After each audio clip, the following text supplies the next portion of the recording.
So Professor Jonathan Moyo is being cooked on social media by the legal mind, that is Justice A. Mavedzenge, and all Akashis, they are being cooked left, right, and center. In fact, it has been for the days. He is responding to Marakashi, is responding to Professor Jonathan Moyo about the claims that the process that has been followed by Emerson Dambudzo Mnangagwa at the moment is in line with the Constitution. He is actually of the opinion is not in line with the Constitution. Tearing, I think Professor Jonathan Moyo, for the very first time, he is always actually finding people who challenge him, but this time around, he is really challenged for sure. Greetings and welcome to your lovely channel, the Tonipani Global News. If you are watching us for the very first time, please do remember to press the red or black subscribe button so that next time when we beam live, we become the very first one to watch us. I think I will begin from the point Professor was responding to a post that was once posted by Professor Jonathan Moyo on 2 April, that is 2022, which says, cruelty, murder, sex, money, and tribalism in no particular order are Itim Mnangagwa's core values. He is bad news. There is no living person ever forgiven by Mnangagwa, and there is no case of him ever genuinely reconciling with anyone he has considered a political or ethnic foe. And then Justice A. Mavedzenge responding, saying, of late, some extremely overzealous ZANU-PF official supporters have made us to believe that Professor Jonathan Moyo is a brilliant strategist whose views are trustworthy. Shall we also trust Professor Moyo's views about President Itim Mnangagwa when he described him as cruel and that his core values are sex and money? We stand guided as a nation. And so Professor Jonathan Moyo obviously responded. He went on to get a tweet that Professor Jonathan Moyo wrote, where he was justifying what is currently happening in Zimbabwe, saying direct and indirect elections of the head of the executive in the Commonwealth. There are 56 member states in the Commonwealth, according to Jonathan Moyo. 64.61% have direct election. In fact, 34 of those countries, 61% have direct elections, mostly parliamentary systems where the prime minister or an executive president is selected by parliament, appointed based on majority support or via party list results. 20 or 36% have direct elections for the head of the executive, typically the president in presidential or semi-presidential republics. And 2% are absolute monarchies with no elections, whose head of the executive is hereditary or appointed. Parenthetically, of the 34 Commonwealth member states that elect the head of the executive indirectly, 4 are from Africa: Botswana, Lesotho, Mauritius, and South Africa. And of the 20 that elect the head of the executive directly, 16 are from Africa: Cameroon, Gabon, Gambia, Ghana, Kenya, Malawi, Mozambique, Namibia, Nigeria, Rwanda, Seychelles, Sierra Leone, Tanzania, Togo, Uganda, and Zambia. Notably, about 24% of the Commonwealth member states that elect the head of the executive indirectly experience disputed general elections, but they are less severe or infrequent in many cases, compared to 85% of the 20% that have direct elections for the head of the executive, whose disputed elections tend to be severe and frequent. All the 16 African member states in the Commonwealth that hold direct elections for the head of the executive have experienced severe and violent election disputes, many of them chronicle. This reflects broader, in fact, rather African trends where direct elections heighten the political stakes.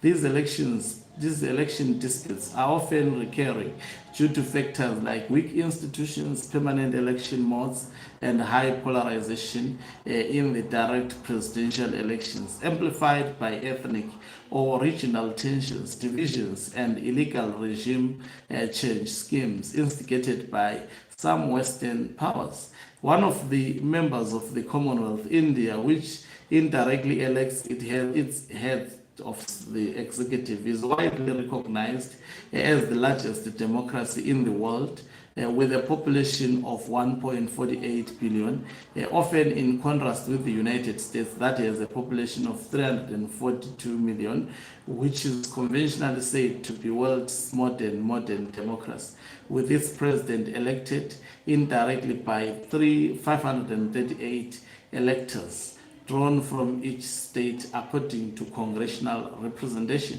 From the Commonwealth experience, coupled with that of the United States, there is solid and compelling evidence that indirect election of the head of the executive detoxifies politics from the destabilizing ills of perpetual election modes, ethnic divisions, and societal polarization, while bolstering organic national unity and safeguarding sovereignty against externally engineered, nefarious, and illegal regime change agendas. Now let's listen back to Justice A Mavedzenge. This is how he responded with just a simple, short message. He says, "This is hogwash. What has the Commonwealth to do with Zimbabwe? We are a sovereign state, and we choose that our president must be elected directly and must serve a maximum of 2 5-year terms. Please respect our right to self-determination." And he continues to say, "Dear progressive media, colleagues and analysts from across the progressive world, regarding E.D. Mnangagwa's plan to extend his own term of office without a referendum, it's not a proposed constitutional amendment. It's President Mnangagwa's planned constitutional coup. Let's call it what it is." And then there is something that he also posted. Unfortunately, I would not go through. Okay, let me, maybe I may play that. Let me see. He says the Constitution of Zimbabwe is unequivocal. It requires a referendum for E.D. Mnangagwa to extend his term. There are no loopholes in the Constitution. The illusion of loopholes exists only in the president's mind and that of his coup co-conspirators. More on this video. Let me just play you this video. You just have to listen to this professor. He appeals to... The Zimbabwe cabinet officially approved a landmark constitutional amendment bill that proposes extending the presidential term of office from 5 to 7 years. This move is part of the Constitution Amendment Number 3 bill, which seeks to reshape the country's political framework and potentially allow President Emerson Mnangagwa to remain in power until 2030. Let's talk about this with Dr. Justice Mavedzenge from the University of Cape Town. Justice, appreciate your time. Thanks for speaking to us this afternoon. What was your immediate reaction when you came across this news? Thank you, Yuko. Good afternoon to your viewers. I think the appropriate way of referring to what Cabinet approved on the 10th of February is a planned constitutional coup. It is not just a constitutional amendment. It is a constitutional coup because what President Emerson Mnangagwa seeks to do is to extend his time in office without following the due process that is prescribed in the Constitution. And that is what a constitutional coup is about. Now, there's very much talk that the only way that this can actually happen is via a referendum. But We're also picking up that there seems to be loopholes in the current constitution that allows it not to go to a referendum, but for cabinet, as they've done, and for parliamentarians to vote. No, the loopholes only exist in maybe President Mnangagwa's mind or in the minds of his associates. The Constitution is very clear in Section 328, subsection 7, that if anyone or if government wants to change the term of or the length of the term of office, that change has to be approved by Zimbabweans through a referendum. Number one, and even if Zimbabweans approve the change through a referendum, that change cannot benefit the incumbent. This is what the Constitution in Section 3287 says. But of course, what we are witnessing is a planned constitutional coup, similar to what we saw in 2017. When those that are planning a coup want to do a coup, they create confusion. And what you are hearing, that the Constitution has loopholes and so forth, is just a way of trying to create confusion in order to justify a coup that they are planning in Zimbabwe. So in this instance... So, okay, there is the professor. I think I won't actually go much into detail because there is still more that I want to read that has been shared by Justice A Mavedzenge.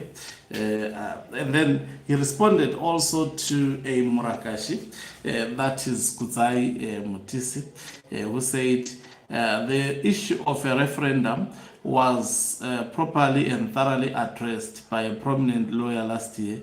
Here is the opinion written by Mr. Tawanda Nyambirai. Read of yourself at Mavure, so you won't ukura without information. This is how the professor actually, in fact, this is how Justice A. Mavedzenge responded regarding extending the term of office of the President of Zimbabwe. This is what the Constitutional Court has already said. The Constitutional Court of Zimbabwe. By way of contrast, the Constitution abounds with a myriad of provisions that unquestionably constitute specific term limit provisions without the parameters of Section 328. Firstly and foremost, there is Section 95(2), which expressly stipulates that the term of office of the President is 5 years and contemporaneous with the life of Parliament. As is self-evident, the tenure of all of the aforementioned public offices is undoubtedly subject to a specific term limit provision with the meaning of Section 3281, which talks about a referendum, that if Mnangagwa wants to extend his term of office, wants to actually stretch his term, he has to go through Section 3281. Consequently, an amendment to such provision, the effect of which is to extend the length of time that a person may hold or occupy the public office is in question, falls squarely with the ambit of Section 3287. Therefore, by dint of the restriction imposed by Section 3287, such amendment does not apply in relation to any person who held or occupied that office or an equivalent office at any time before the amendment came into force or effect. This was Max Mupungu versus Minister of Justice and others. Pages 50 to 51 for those who care to read. And then Professor Jonathan Moyo responded saying, "You never tire to misrepresent the obiter dicta passage. Make no mistake, the correct presidential term limit is 91(2) and not 95(2). And then the Justice A. Mavedzenge respond, "Propaganda has limits, Prof. The title of Section 95 is Term of Office of President. and then its subsection is section 2B, says their terms of office are 5 years. How in your mind is this not a term limit provision? The proposed amendment seeks to change section 95, which the Constitutional Court has already said cannot be changed without going for a referendum. And the change shall not benefit the incumbent. Clearly, you are simply lobbying for a constitutional coup. And then he went on to explain that Clause 4 of the proposed Zimbabwe constitutional amendment seeks to change Section 95 to extend Idi Mnangagwa's term of office, which the Constitutional Court of Zimbabwe has already said cannot be changed without going for a referendum, and the change shall not benefit the incumbent. This proposed amendment goes against the position of the highest court in the land and seeks to overthrow what is supposed to be the supreme law of the land. Clearly, this is a constitutional coup. We must call it what it is. It is a coup. And then he goes on to say about 39 minutes ago, the professorial brains behind the coup 2-0 in Zimbabwe. Having been a victim of a military coup in 2017, it needs no rocket science to see that Prof. Mkoma J, referring to Jonathan Moyo, has resolved to instigate a constitutional coup to achieve 3 things: a safe return to Zimbabwe without facing justice for the alleged crimes, and for saying Mukuru's core values are sex, cruelty, and money. Prof. Mkoma J thinks Mukuru owes him big time, especially after Comrade Chinamasa said it is impossible to extend Mukuru's term without holding 2 referendums. B. Prof. Mkoma J is also seeking to hit back at the Zimbabwe army by weakening its own role in defending and upholding the constitution. He has a bone to chew with those men and women in uniform. This explains the other mischievous proposals to amend the constitution on the role of the defense forces. Because he does not trust Mukuru, Prof. Mkoma J seeks to weaken the presidency by making Mukuru a creature of parliament and not majority vote. Mukuru will be easy to remove and replace if he starts misbehaving. What a professorial scheme, which however needs no rocket science to see through.